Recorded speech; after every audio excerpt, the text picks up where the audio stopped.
For the physics solution. और ये part 5 है जिसमें क्वेश्चन नंबर 41 से 50 डिस्कस किए जाएंगे। क्वेश्चन नंबर 41 है the minimum energy required to launch a satellite of mass m from the surface of earth of mass m and radius r in a circular orbit of an altitude of 2r from the surface of earth कितना होगा।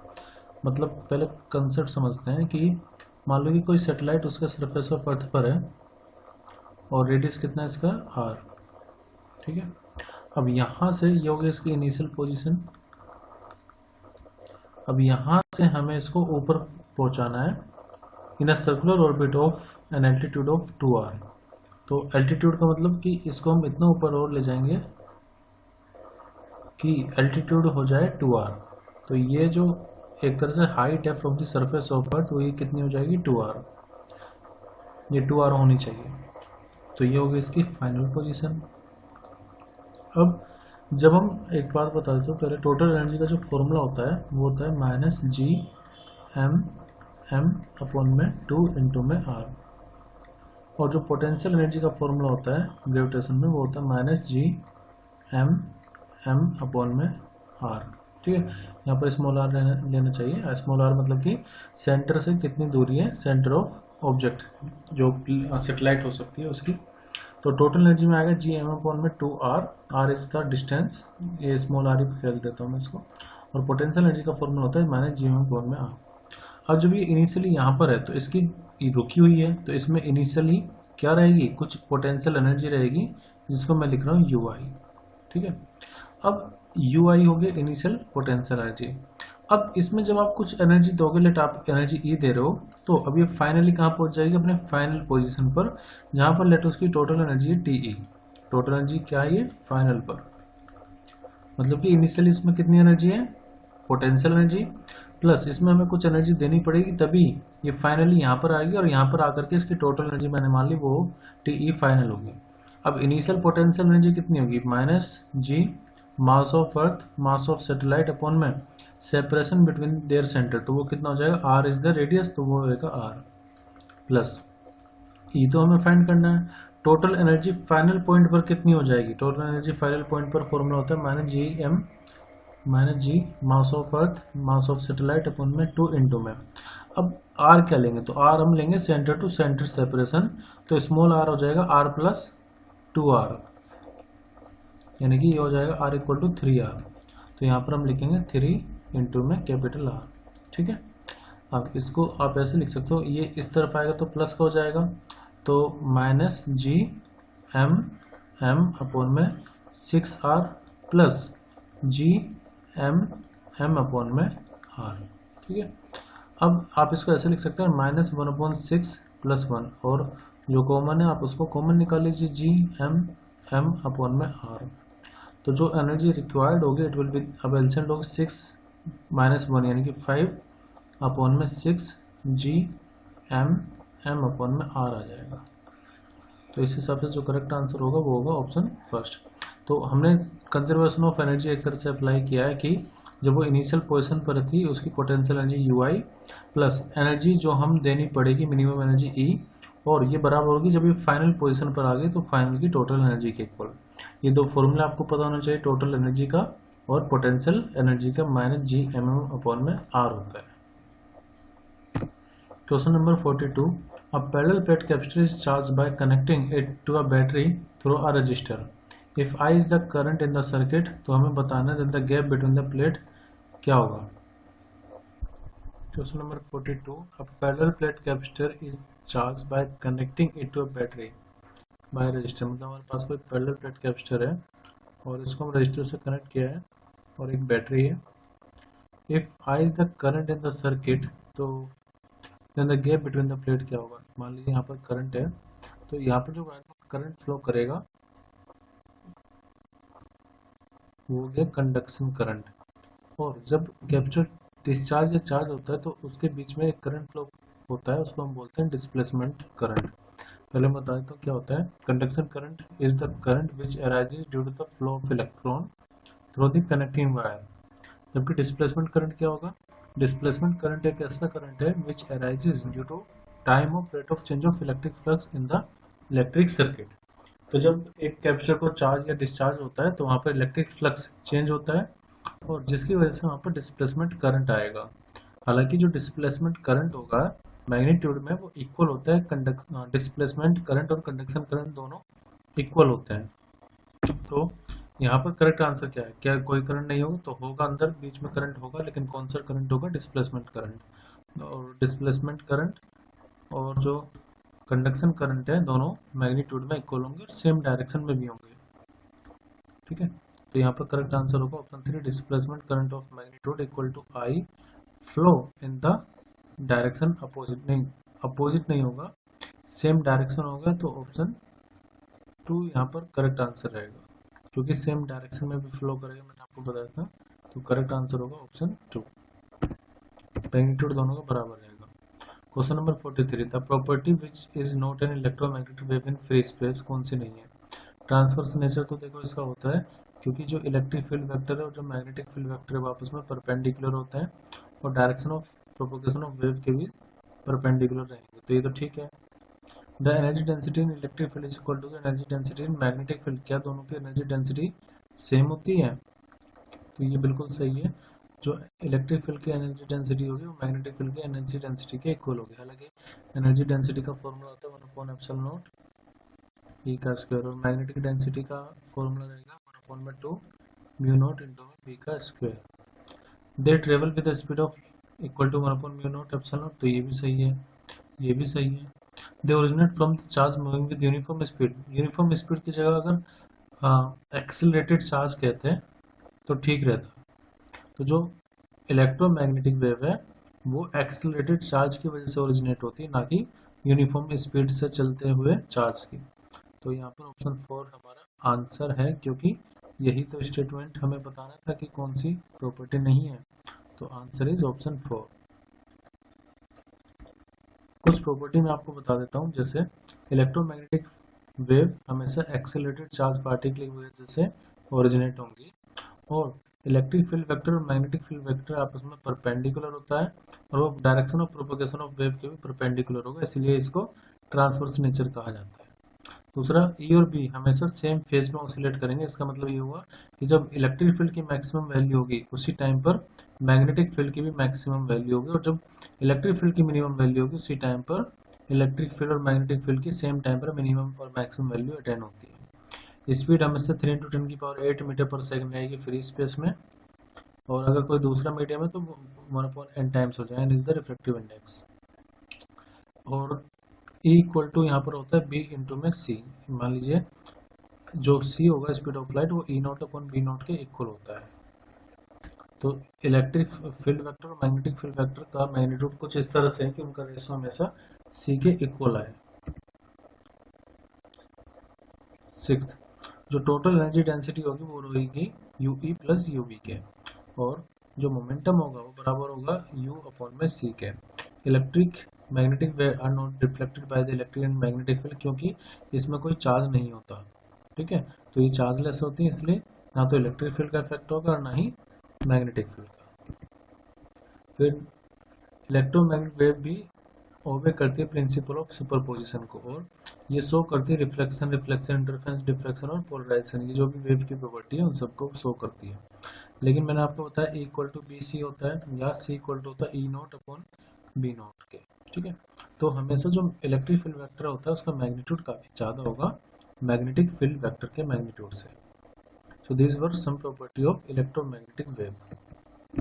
Question number 44 करते हैं। A metallic bar of Young's modulus 0.5 × 10⁻11 and coefficient of linear expansion को alpha से denote करेंगे, इसको y से, वो में गिवन है।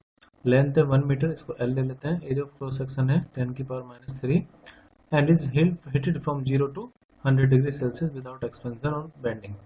तो बताना है कि कंप्रेसिव फोर्स कितनी उसमें डेवलप हो जाएगी। तो यहाँ पर हमें दो फॉर्मूले आने चाहिए, एक तो यंग्स मॉडुलस का फॉर्मूला और एक जो लीनियर एक्सपेंशन का फॉर्मूला है वो। मैं आपको पहले दोनों फॉर्मूले बता देता हूँ, फिर इसको यूज करेंगे, दोनों को इक्वेट करेंगे।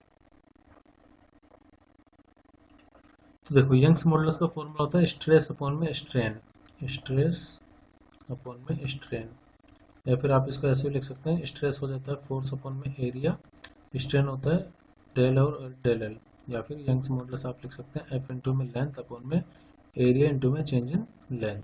ठीक है, एक फॉर्मूला ये हो गया।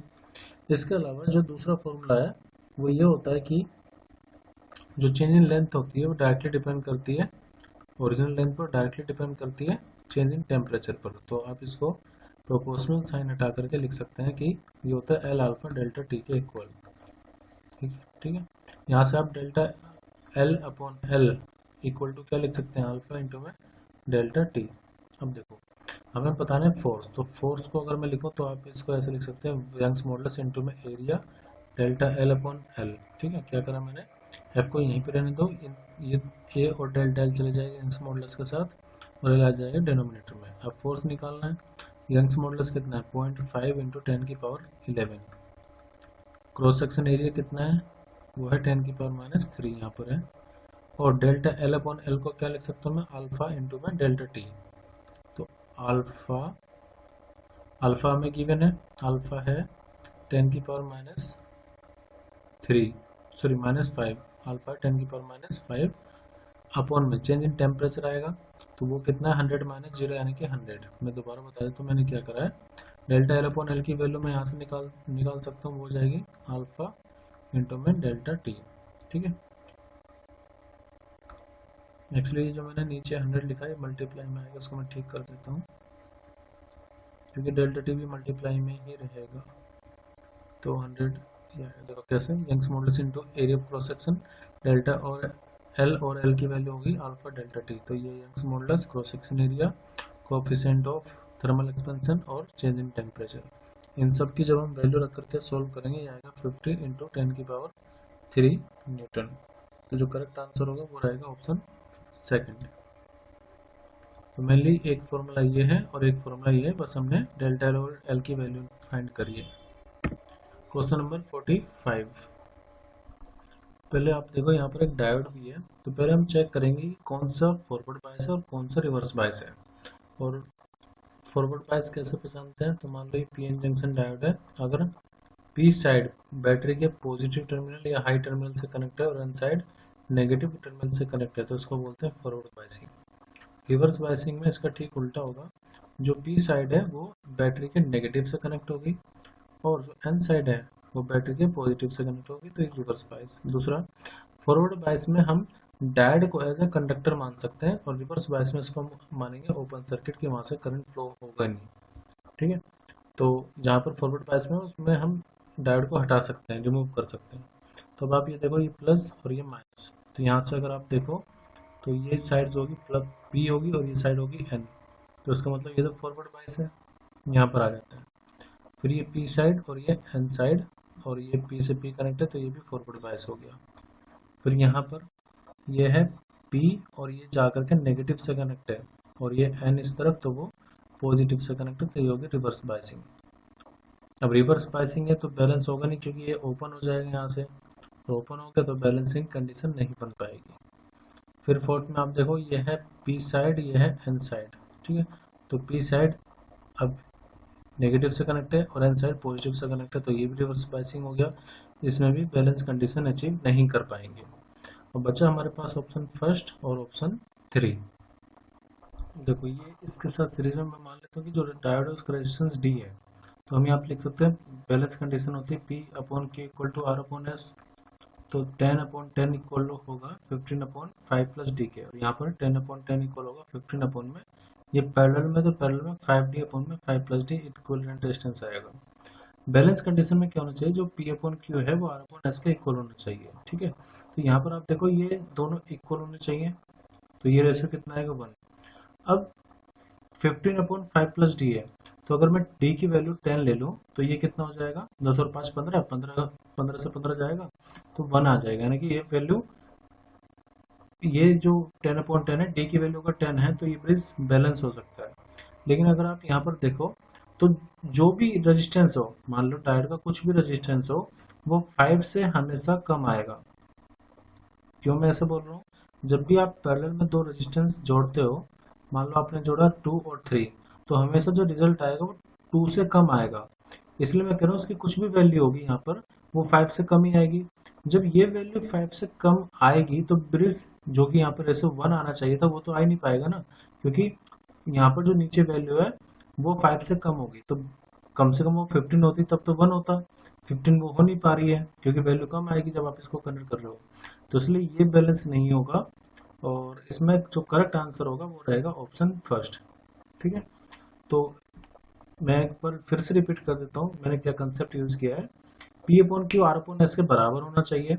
यहाँ पर चांसेस है कि डी की वैल्यू अगर मान लीजिए डायोड का जो रेजिस्टेंस अगर 10 हो गई तो ये बैलेंस हो जाएगा, लेकिन यहाँ पर डायोड की वैल्यू जो भी आएगी मतलब इक्विवेलेंट रेजिस्टेंस वो 5 से कम ही आएगा, तो रेशियो कभी भी 15 अपॉन 5 यहाँ पर 5 से कम आएगा, तो वो कभी भी 1 इक्वल नहीं हो सकता, 1 के इक्वल नहीं आ सकता क्योंकि 1 आना चाहिए ना 10 अपॉन 10 1, इसलिए यहाँ पर करेक्ट आंसर होगा ऑप्शन फर्स्ट। क्वेश्चन नंबर 46 है sheet is placed on a horizontal surface in front of strong magnetic pole, मतलब कोई सीट है और वो मैग्नेटिक पोल के सामने रखी हुई है।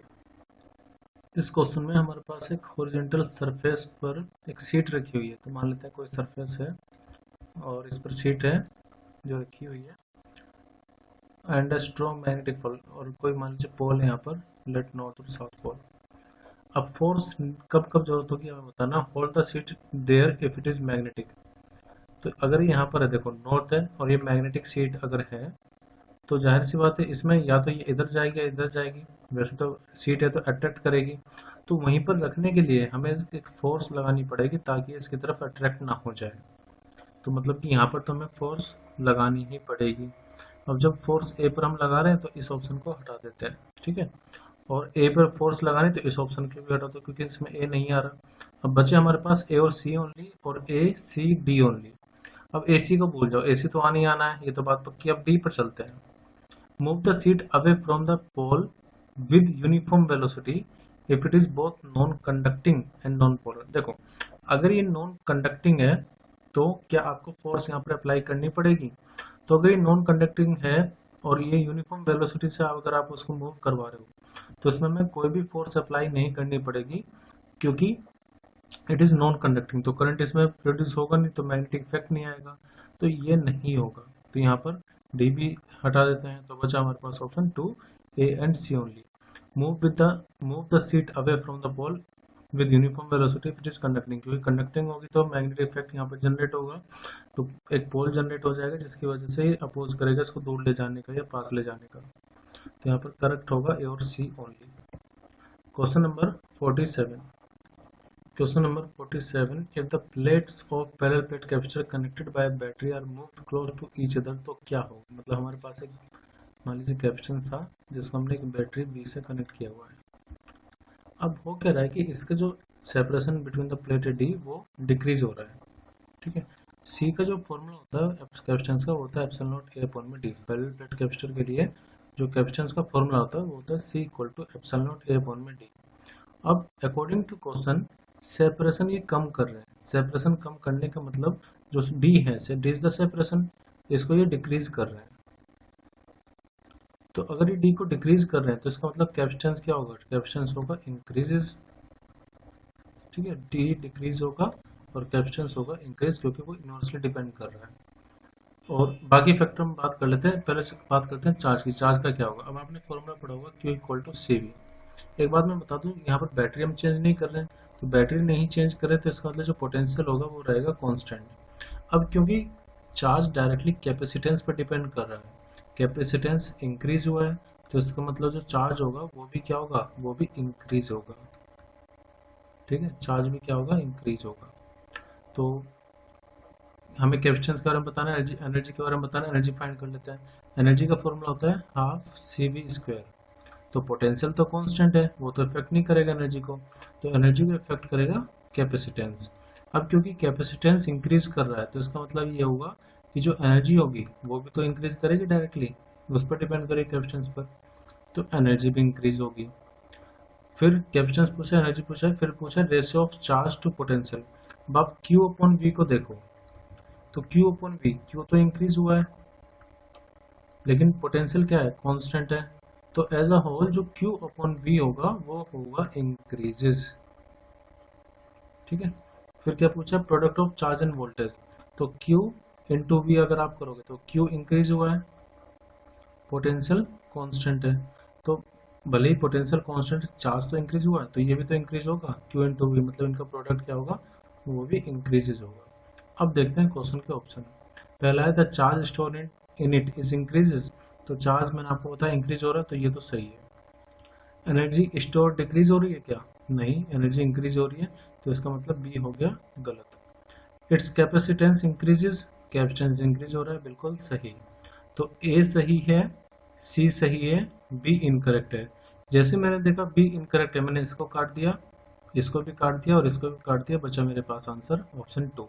तो ए सही है, सी सही है और ई। देखो डी क्यों गलत है बताता हूँ। The ratio of charge and potential मैंने द सेम, सेम नहीं है, जो चार्ज अपॉन पोटेंशियल का रेशियो वो इंक्रीज हुआ है, तो ये हो गया गलत। ई the product of charge and voltage increases, तो प्रोडक्ट हमने देखा इंक्रीज हुआ, तो ये सही है। इसलिए ए, सी और ई आर करेक्ट स्टेटमेंट, तो करेक्ट आंसर होगा option 2। Now question number 48। Question number 48, दो हीटर हैं ए और बी, इनकी पावर रेटिंग है 1 किलोवाट एंड 2 किलोवाट। उनको पहले हम सीरीज में जोड़ रहे हैं और फिर जोड़ रहे हैं पैरेलल में to a fixed power source. तो पूछा है कि ratio of power output, the ratio of the power output for these two cases कितनी होगी। तो आउटपुट पर जो पावर होगी उसका रेशियो हमें पूछा है। तो वैसे ही अगर मैं इसको सोल्व करूँ तो बहुत बड़ा पड़ेगा, मैं इसका डायरेक्ट एक फॉर्मूला बता देता हूँ। जो सीरीज में पावर होगी आउटपुट पर, जो पैरेलल में पावर होगी वो इक्वल होगी, ईच की पावर कितनी है, P1, मैं मान लेता हूँ ये P1 है और ये है P2। जो प्रत्येक की पावर है उनकी दोनों की मल्टीप्लाई P1 P2 अपन में P1 प्लस P2 आप कर दीजिए, और लेकिन नीचे रहेगा स्क्वायर, ठीक है, यूनिट में तो सेम होना चाहिए। तो P1 इंटू P2 कितना, 1 इंटू 2, और P1 प्लस P2 कितना, 1 प्लस 2 का स्क्वायर, तो आएगा 2 और आएगा 2 एक 3, 3 का स्क्वायर 9, तो रेशियो आ जाएगा 2/9। तो करेक्ट आंसर होगा ऑप्शन 2, 2/9। हालांकि इसको मैं पूरा सोल्व करूंगा, ये जो फॉर्मूला बना है कैसे बना है, इसके लिए मैं एक अलग से वीडियो अपलोड कर दूंगा इसी की। Question number 49, a small telescope has an objective focal length 140 centimeter and an eyepiece of focal length 5 centimeter, magnifying power पूछिए जब ऑब्जेक्ट डिस्टेंट ऑब्जेक्ट की, मतलब कि इन्फिनिटी पर एक तरह से। तो टेलीस्कोप के लिए फॉर्मूला क्या होता है मैं आपको बताता हूँ, ये सब फॉर्मूला है। सिंपल माइक्रोस्कोप के लिए 1 + d/f, इमेज अगर इन्फिनिटी में बने md/f हो जाता है। कंपाउंड माइक्रोस्कोप के लिए फॉर्मूला होता है -l/f0 1 + d/fe, इन्फिनिटी पर हो तो -l/f0 d/fe। टेलीस्कोप की बात करें तो टेलीस्कोप में जनरल फॉर्मूला होता है f0/fe 1 + fe/d, लेकिन जब इमेज इन्फिनिटी पर बनेगी तब के लिए मैग्निफिकेशन का फॉर्मूला जो हम यूज करेंगे वो रहेगा f0/fe। तो इसी का हमें यूज भी करना है, m = f0/fe। f0 मतलब fo मतलब ऑब्जेक्टिव की फोकल लेंथ जो कि 140 हमें गिवन है, आईपीस की फोकल लेंथ 5 गिवन, और दोनों सेम यूनिट में भी है। तो जब आप 140 को 5 से डिवाइड करेंगे आ जाएगा 28, तो करेक्ट आंसर होगा ऑप्शन सेकंड 28। तो ये सब फॉर्मूला आप नोट कर सकते हैं ताकि इस पर बेस्ड क्वेश्चन आए तो डायरेक्टली फॉर्मूला अप्लाई करें। क्वेश्चन नंबर 50 है, हमें पावर गिवन है, सॉरी फोर्स गिवन है, और पूछा है कि कौन सा फैक्टर डायमेंशनलेस होगा, अल्फा और बीटा कांस्टेंट है। यहाँ पर देखो प्रिंसिपल ऑफ होमोजेनिटी हम यहाँ पर यूज करेंगे, क्या होता है बताता हूँ। प्रिंसिपल ऑफ होमोजेनिटी ये कहता है कि अगर कोई भी क्वांटिटी है लेफ्ट और राइट साइड पर, वो सब के डायमेंशन फॉर्मूला इक्वल होता है। जैसे एफ का जो डायमेंशन फॉर्मूला होगा वो अल्फा टी के डायमेंशन फॉर्मूला के इक्वल होगा। दूसरा एफ का जो डायमेंशन फॉर्मूला होगा बीटा टी के डायमेंशन फॉर्मूला के इक्वल होगा, और अल्फा टी स्क्वायर का जो डायमेंशन फॉर्मूला होगा बीटा टी के डायमेंशन फॉर्मूला के इक्वल होगा। ठीक है, यह है प्रिंसिपल ऑफ होमोजेनिटी। हम सेम डायमेंशन में सेम डायमेंशन की फिजिकल क्वांटिटी को ऐड या माइनस कर सकते हैं। तो आप यहाँ से देखो alpha T equal to beta T है, तो अगर एक टी से टी कट जाए तो अल्फा टी इक्वल टू कितना आ जाएगा, बीटा। ठीक है, या फिर अल्फा टी अपॉन बीटा, यहाँ पर क्या होगा, कुछ भी नहीं बचेगा, 1 बचेगा, और 1 क्या है, डायमेंशनलेस। तो इसका मतलब अल्फा टी अपॉन बीटा क्या रहेगा, डायमेंशनलेस। या ये भी हो सकता था बीटा अपॉन अल्फा टी, ये भी डायमेंशनलेस होगा। तो ऑप्शन में बीटा अपॉन अल्फा टी तो कहीं पर दिया नहीं है, बीटा अपॉन अल्फा टी नहीं है, लेकिन अल्फा टी अपॉन बीटा है ऑप्शन 2 में। तो आप इसको इजीली इस तरह से कर सकते हैं, कोई ज़्यादा सोल्व करने की जरूरत नहीं है। प्रिंसिपल ऑफ होमोजेनिटी मैंने बस अप्लाई किया है यहाँ पर। तो कंप्लीट नीट के सॉल्यूशन हमने करवा दिए है। अगर आपको किसी भी क्वेश्चन में कोई भी डाउट है तो आप मुझे मेरे टेलीग्राम चैनल पे डाउट अपना भेज सकते हैं, और इस QR कोड को आप स्कैन कीजिए to join my Telegram channel. Thank you, bye and keep studying.